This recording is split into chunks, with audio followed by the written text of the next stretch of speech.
A few years ago, when I was still living in Philadelphia, one of the places that I would spend evenings at sometimes was a place called Bob and Barbara's Lounge on South Street.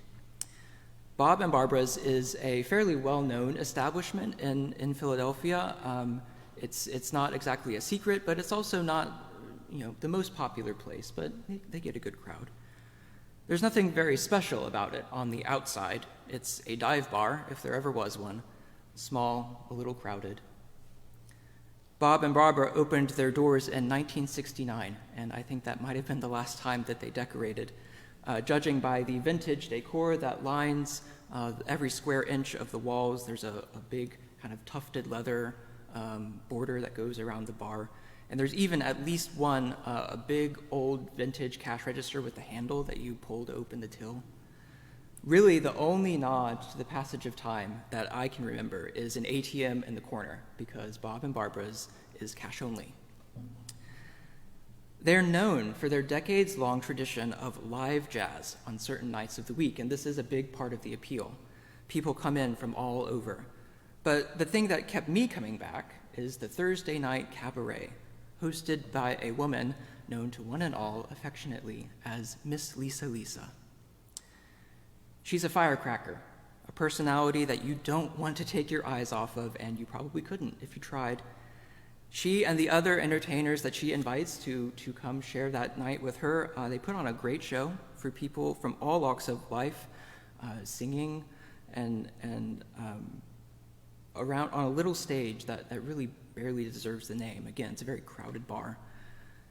But there's one night I remember in particular, the summer before I left Philadelphia, as Miss Lisa performed My Way by Frank Sinatra, which is, of course, a loud and proud song about perseverance and overcoming the many challenges that life throws at you. And I've heard the song plenty of times, it's very well known, but that night, there was something about the tone in her voice and kind of the glint in her eye and the straightness of her spine that showed me, kind of in a way beyond words, that there was something about this woman who had been through it, that she had found something that gave her the strength and the healing to carry on, and she was going to make sure that you knew all about it. And even though she didn't mention God, Miss Lisa took me to church that night, on that dark bar in South Street in Philadelphia, on a tiny little platform, maybe twice the size of where I'm standing, next to a Hammond B3 organ.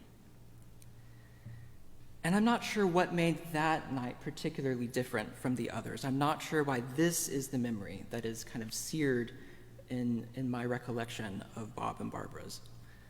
But there's something about that night and that particular moment that is kind of imprinted on my memory.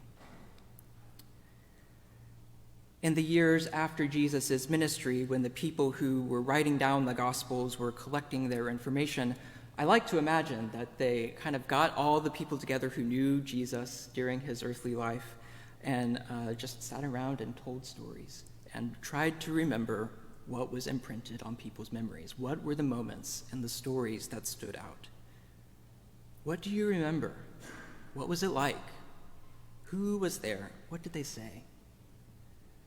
Now, if you've ever tried to do something like this, maybe a family genealogy or something like that, you know or can at least imagine that this can kind of get complicated, certainly the more voices that you add to the conversation. Memory is very subjective, and people notice different things, latch on to different things, recall different things. And then, even after that, after you've kind of collected all of the information, you've got to sift through it and edit and figure out how to arrange what you've collected so you can tell the story. But in today's passage, across all the people that the evangelists talked to, years and years apart, we believe that the Gospels were written over several years, there seems to have been a consensus about what happened on that day in the story that we hear today, and when and in what order. Something about the events of this day seemed to have imprinted on the collective memory of Jesus' disciples. This is one of those stories that appears in Matthew, Mark, and Luke. It's shared by all three of them. And in each case, the story comes pretty early on relative to the rest of the gospel. Right after, on all three of them, right after Jesus has returned from across the lake, he's cast out demons and sent the demons into swine. You might remember that story. Jesus returns from the lake, and this story comes right after that in all three of those gospels, and it happens in the same progression. A man named Jairus comes to Jesus and asks for help. Jesus agrees, and they set out for his house. Along the way, they are encountered by a woman who touches Jesus' robes and is healed. Jesus stops to talk to the woman, and then they continue to the house where Jesus raises the girl. And when I first read this passage as I was getting ready for today, I kind of suspected that these were two stories that Mark had edited together, that he was trying to weave them together in a way that kind of served the way that he was trying to tell the story. But then I was surprised to learn that no, Matthew and Luke remember it exactly this way. So what is it about this specific way of telling these two stories that everyone who was there remembers them happening together? Why do these two stories go together? The story orbits around two daughters of Israel, the woman with the ailment that has dogged her for years and made her an outcast, and the young daughter of an influential man in the community. And in both cases, it is trust in Jesus that brings about their salvation, and in both cases, it is desperation that drives Jairus and this unnamed woman to ask for help. And of course, in both cases, Jesus offers that help without hesitation. And in the case of the unnamed woman, if she had simply touched Jesus' robes as the crowd was moving on, and Jesus hadn't noticed and nothing else had happened, that would still be miracle enough.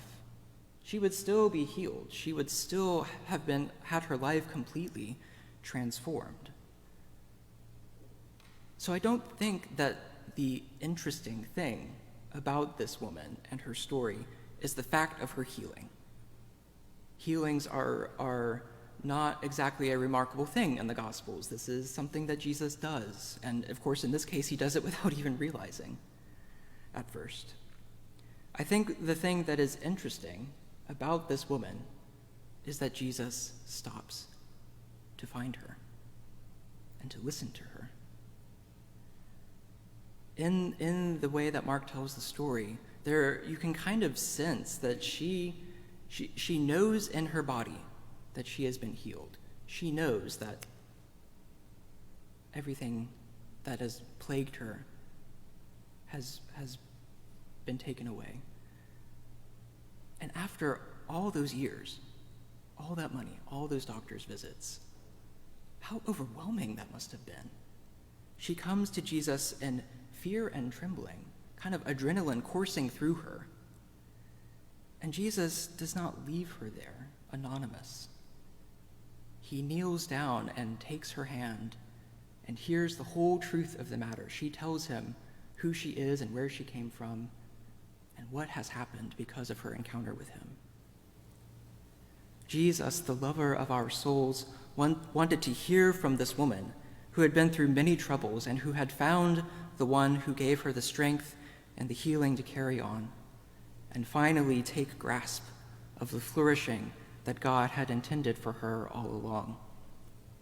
And only then, having done all this, having interrupted what he was doing as he was on his way to raise this man's daughter from the dead, then he continues on his way.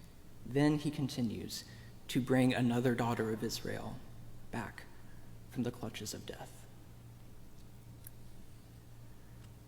There is, I think, often, not just this story, but a temptation to spiritualize what is going on when we think about kind of what this means for us today. But Mark, I think, in this story particularly, is not interested in letting us do that. This is a fleshy story. It's an embodied story. It's kind of an embarrassing story. The woman touches Jesus, and the bleeding that people had used to define her place in society stops. Jesus takes the hand of a girl and raises her from death and gives her something to eat. The breakdown of cells reverses, bodily emissions cease, slack lungs snap back to life as they fill with breath. Adrenaline courses through the body and limbs tremble. Bread is broken and wine is poured, and cries of amazement go up. For all the other things that God's healing and liberation offer us, they have real, concrete manifestations here and now. The author of the Book of Wisdom reminds us that God did not create death. It is not part of the divine plan. It is, in the simplest definition, unnatural. The generative forces of the world are wholesome. God created us for incorruption. Death and all its friends, those people and powers and systems that seek to limit or crush or unmake the goodness that God creates, these are the things that God comes to save us from. Now, I don't know about Miss Lisa's spiritual beliefs. It's not something that she and I ever talked about. But back in the bar on that night, I could tell that the well of authority and power and confidence that she was drawing on came from something that she knew in her body about the way that healing and liberation had manifested for her. Miss Lisa is a transgender woman and has loudly and proudly lived that truth for decades. And she surrounds herself and celebrates other people who walk that long and difficult road. And I think the thing that about that performance of My Way that lodged itself in my memory, much like the way that the first disciples remembered the woman who reached out and touched Jesus' robe, had something to do with the fact that God incarnate had the audacity to stop and listen to the story of a woman who had been told to stay out of the way and suffer. And instead of condemning her audacity or confirming the prejudices of those around her and the place in society that they had carved out for her, Jesus tells her to go in peace and claim the flourishing and bodily wholeness that God had intended for her and always wanted her to have. The first disciples, the ones who walked this earth with Jesus, gathered around tables to remember who he was, remember all his saving deeds, and remembered that woman and that girl on that day, those daughters of Israel. And in them they saw an example of the truth that they all knew, that God is on his way to offer healing and salvation to all of us, to everyone. But that on that day, God stopped along the way to make his power known among an outsider. The disciples heard in that story an echo of the mystery of Jesus in extreme weakness on the cross. In our own moments of suffering and separation, God draws closest to us because those are the places where the salvation of the world is accomplished. God is most and best revealed in the people and things and moments of this world that we do not think very much of. And that is very good news for all of us.